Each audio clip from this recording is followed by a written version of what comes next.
शुरू अल्लाह का नाम लेकर जो बड़ा मेहरबान निहायत रहम वाला है।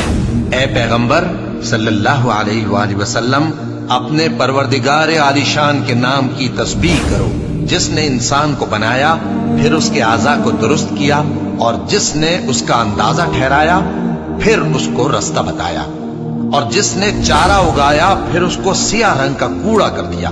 ए नबी सल्लल्लाहु अलैहि वसल्लम, हम तुम्हें पढ़ा देंगे, फिर तुम फरामोश न करोगे, मगर जो अल्लाह चाहे वो खुली बात को भी जानता है और छुपी को भी, और हम तुमको आसान तरीके की तौफीक देंगे।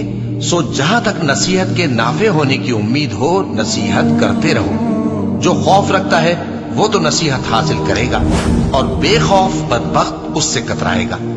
जो बड़ी तेज आग में दाखिल होगा, फिर वहां न मरेगा और न जिएगा। बेशक वो मुराद को पहुंच गया जो पाक हुआ, और अपने परवरदिगार का नाम लेता रहा और नमाज पढ़ता रहा। बात यह है कि तुम लोग तो दुनिया की जिंदगी को तरजीह देते हो, हालांकि आखिरत बहुत बेहतर और हमेशा बाकी रहने वाली है।